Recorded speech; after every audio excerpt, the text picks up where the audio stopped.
One of the things that thrills me most this year is that you decided to open an art gallery. This is no small thing, and I know how much energy you both put into this, and I don't know, it seems bold, brave, fabulously wonderful to create a space not only for artists to show their work, and I feel so very lucky to have been included, but also for artists and the surrounding community to come together and talk about art and think about art. So it's a very valuable thing you've done for everybody. So thank you both very much for that. So the theme of the photographs I have included in my part of the exhibition here. Why don't we just call it gardens? 3 gardens, 2 historically important gardens, and the 3rd garden is the one we live on, the planet Earth.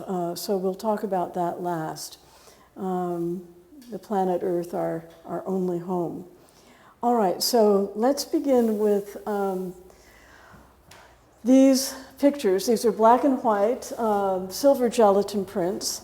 They were produced over some years, from 1993, is that right, to 2005, a long period. I was initially invited by Chandra Mukherjee, Professor Emeritus at UCSD, to photograph for her book, Territorial Ambitions and the Gardens at Versailles. And so we were at a party one evening when she asked me to do this, and it was a New Year's Eve party, and sort of over the 3rd glass of champagne, she said, "I think you should be the photographer for my book on Versailles."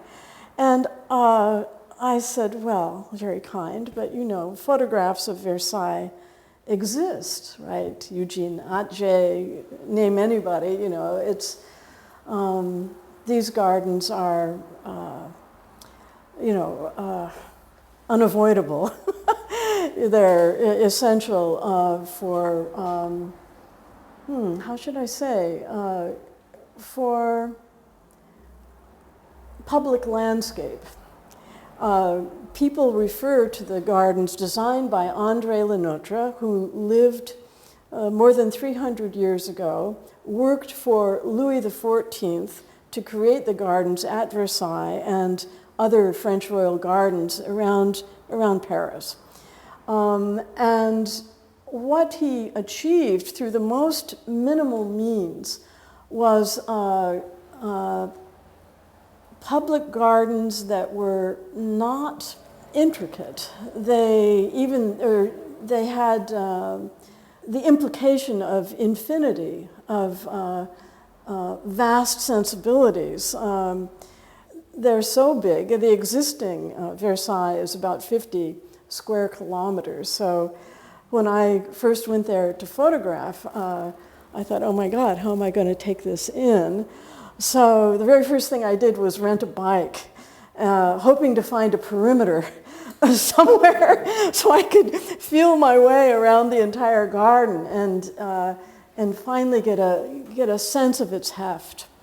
So what you see here are, of course, my own sensibility as a photographer, which tends towards subtraction.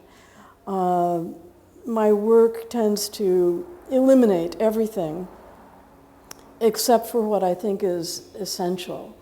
So sometimes the pictures become so minimal that they verge on the surreal or the graphic, almost like something dreamt. But in fact, they're genuine documents of real spaces. It was Le Nôtre who got there first and created this modernist, minimal, abstract sense of landscape, but landscape that was there to impress for more than its hypnotic quality, it was the hardscape of it is all military architecture. So it was also a diplomatic tool at the height of Louis XIV's reign, invite people from different kingdoms and show them military might, supporting an exquisite garden. So the other thing that was an interesting feature of, and also a bit problematic for Louis XIV, was he wanted to have fountains everywhere. Here's one. This is at a place called Parc de Sceaux, which is, south of Paris. But in Versailles, I don't know how many fountains there are, at least 20 very large ones. However, the reservoir to support the fountains is a gravity feed. It's like a giant block of a structure next to the palace itself. So when Louis XIV himself would give tours of his garden, I mean, the only thing surviving in his hand is a guide to the gardens at Versailles. They were so important to him. But the way to do it was in accordance with how the plumbing would work. So the plumbers, the people in charge of making the fountains rise up, would be ahead of the procession, make sure that the fountain that was going to be viewed was up and running. And then when the king was giving his address to those assembled, they would scoot on to the next fountain, get ready to turn that on while their friends stayed behind. And as the king's party was in between fountains, they'd turn off the first one and then go turn on the other one because there was only enough water and pressure to work one fountain at a time. So as you can see, these gardens are involved not only with impressing, but and with immense pleasure, but also they had their technical problems as well. So I think that what you're looking at is a very small sampling of my work. I shot over that period of time something like 10,000 negatives. These negatives and also those I shot for the Getty Garden are all going to the UCSD Special Collections Library, and for the next 2 years I'll be working on perfecting it so that people can look at the things I've done over this past half century. There are 2 pictures in this exhibition here of the king's potager. There's one here, and the king's, it means kitchen garden, which is arranged as, I think, 10 by 10 cells over about 4 acres. So some of these, and the cells were divided by walls. Some of the cells are sunken, and some of them are raised to take advantage of different times of year. The walls would protect different garden patches from cold winds or too much sun. And these very thick walls would also absorb heat. So what you can see here is stairs going up from one of these sunken garden cells up to a raised cell. And there are tunnels in between, but the idea was that the king should have fruit and flowers every day of the year during, French winters. The potager was one aspect of this plan to supply the king with the glory of what was grown. But you can imagine this gets expensive. But the most expensive part of the king's budget was blown panes of glass for his greenhouse, which has since been lost. But it was, one of these newer scientific ways of growing plants. So I think that his team was very much involved in scientific gardening insofar as they were at the peak of whatever the science of gardening was at that point in time. So if you want to turn around a little bit, what you're looking at there is 4 apple trees. They have no branches, and they're planted right up against the wall. And they're elegant, they're beautiful, they're fascinating, and they produce fruit. So it's not just that you get to have fruit all the entire year. It's also that whatever is done in the potager is elegant to look at. I mean, it's chic. And in fact, Louis XIV was very much involved in inventing the notion of French chic. I'm sure many of you are familiar with orange trees in boxes with little lattice walls around. This was an idea invented by Louis XIV and his gardeners, invented not just to have in his orangerie, a place where you have exotic fruit trees, but for export, right? He sold these these boxed oranges, orange trees, all over the world. It was a source of income. He created academies for sculpture, for bookbinding, for leatherwork, for architecture, for painting. And all of this was another means by which he created the force of French culture. So chic, French chic begins with Louis XIV. So one non-garden photo over here is, it's a black and white photo, and I thought, well, here we are, where we live on the edge of the Pacific Ocean, and I thought I'd include an image from a series I did of a surfer friend of mine. I only photographed him by the light of the moon, so by the light of the full moon. So for this particular image, the moon is just out of the frame and making this path of moonlight on the ocean.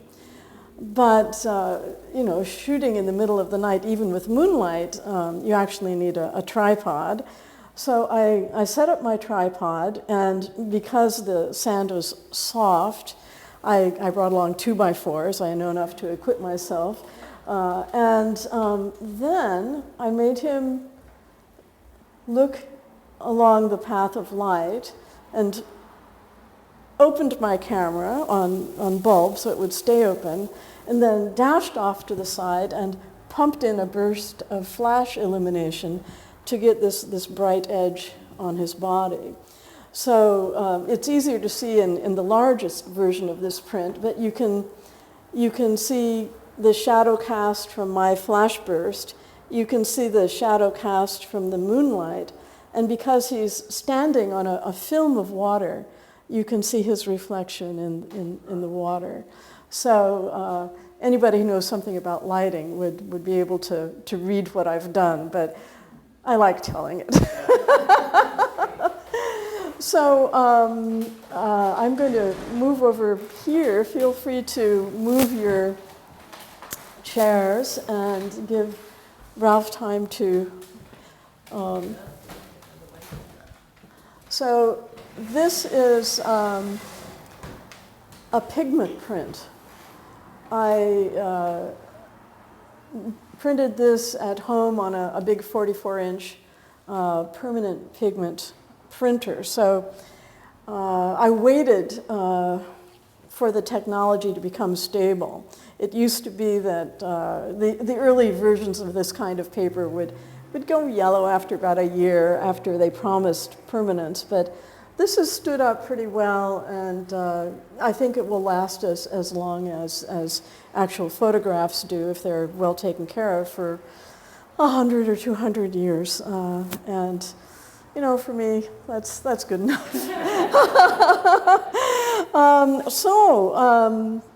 The reason for this photograph is I was invited by Robert Irwin and the Getty Museum to produce this book called Robert Irwin, Getty Garden. And I didn't realize that I was in competition. So when I went up for the formal interview, I was sitting on a bench with other photographers, all men, all from Los Angeles, and I thought, oh well, we'll see.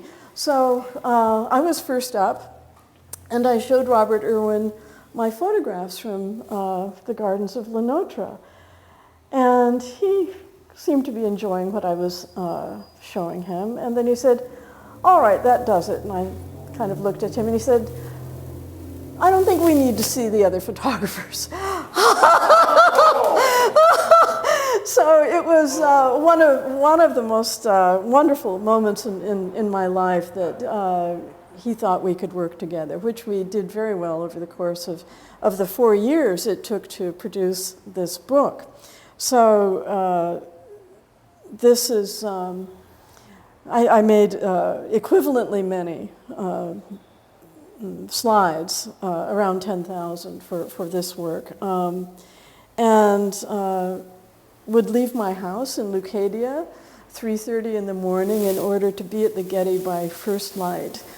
And I would, on Mondays when the public, and so I worked very hard to understand how light would be falling across the garden. And little by little, over months, I began to be able to predict where the light would be. And it was a pleasure to know where to be when. And sometimes I would lay in wait for a shadow to move just a little bit. And got into the habit of being able to do that even when some people were in the garden, I would ignore them and keep working because I was really in a state of concentration. And one day someone touched me and said, are you all right? It's like, go away. I'm busy watching a shadow move. Don't you know that's important? But I loved that work, and after a while, something really strange happened to me, and I could tell time to the minute. And I didn't realize that was happening until I just be able to do that. And I think someone else will have to double check the physiology or the learning abilities of human beings. But I think I had gotten so used to the movement of the sun that sense of movement stayed with me even during the night. And I got to be so irritating at telling the time correctly that in the middle of the night, my then boyfriend, poked me in the ribs and said, all right, now what time is it? And I said, oh, I don't know, 3:31. And it was 3:31. So it's I don't know, it's gone away. I can't do it anymore. But for the time that I had fallen into that state of concentration, which I think was necessary in order to photograph such a vast garden, it was like magical. It went with my pleasure in doing the work itself. So there's some books for sale there, signed books, but I'll just show you a few of the, here, this is all natural lighting, but it's waiting for the plant to be fully revealed by the light that was there. So that was the kind of joy I had in doing this work. This book became a New York Times notable book for the year that it was published. So that was unexpected, and I was proud of that too. So let's see if I can find some. Okay, here's a double-page spread for you. These are two different photographs, but the reason for putting them together was to show the textural continuity of the gardens. Irwin was very keen on the garden being regarded as living sculpture. And there are elements in the garden that are like drawings. Let's see if I can find one of my very favorite images. I hope I haven't gone too far. Oh yeah, it's in here. This. It has everything to do with being tuned into how light is describing the garden. So it was, you know, it was one of the great pleasures of my life to have been involved in this kind of project. I haven't always spent my time on gardens. I have other bodies of work.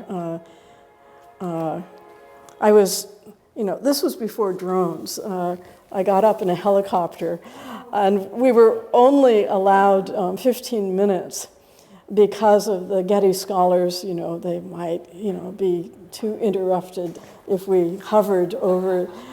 So I wasn't the one who hung outside of the helicopter and took the picture, but I did direct the shot. And so that was fun. The Getty Garden, as you may know, is adjacent to Brentwood. So after we did this, we buzzed Arnold Schwarzenegger's house. So let me show you something else from the beginning of the book. Let's see if I can find it. Right, this is just at dawn. This is the bougainvillea bowers that he designed out of rebar. And because there's no architectural structural code for these things, and the Getty architects were very concerned about, well, what if there's an earthquake? What if, you know, will these fall over? And so they made him put underground concrete footings that would sustain the Eiffel Tower during a nuclear blast. But that was, it was just fun to just be there as the light emerged. So another thing here's another proof of the texture, the continuity of texture that Irwin could achieve with the garden. So this is an overhead shot, taken from one of the scholars' apartments at the Getty. And this is my just walking down one of the garden paths. But the element of drawing or sculpture, the white lines here are a species of dogwood that don't get very big. They come in different colors. They have red bark, they have yellow bark, they have orange bark, white bark, and gray bark. And he'll place them in such a way as that they behave like drawings against a field of brocade, you know. So when Irwin first began talking to the Getty about the plants he wanted for the garden, he showed up with a color chart he'd made, having cut pictures out of garden magazines. He just wanted to show the colors, and it was just like a collage going from white to yellow to red to the, and he showed the horticultural crew at the Getty, this is what I want to do. I want to use these plants. And the garden people kind of went, oh, geez, I don't think we can do this. These plants grow from all different parts of the country. We just don't think we can do this for you, Mr. Irwin. Irwin said in typical style, well, if you can't do it, I'll find someone who can. And he found Jimmy Duggan, who was a great plantsman from Encinitas. And Jimmy was a specialist, or is a specialist, in plants from South Africa, which is one of the most prolific places on the planet for plants. The second most varied spot on the planet is in fact San Diego County. So it's, there's no coincidence there. Jimmy knew what he was doing. So he and Irwin got on fine, and hence the glory of the garden. There's one other thing I want to point out, and that is, if you like, you can look at this book later. There are lots of other photographs in it. People who are from here would get what the sky looks like on a Santa Ana day. The moisture is blown away, and we have very, very, very dry air, but we also have a bluer sky. And it's that particular blue that natives like us would be able to recognize reflected in the stillness of the azalea pond. So these are among the pleasures that I enjoyed as sole photographer for Robert Irwin's garden. So the last thing I'd like to show you, and maybe you'd want to get up for this because, why not? It's smaller than the other works. It's a work called Solastalgia. It's the beginning of a new series of photographs that I'm doing and will probably continue to do as long as I can. The word solastalgia is new. It means existential or psychic pain as a result of climate change. And I thought the best way to start to do that would be with clouds. I live in a great spot for photographing clouds, but I'm noticing a change in the colors.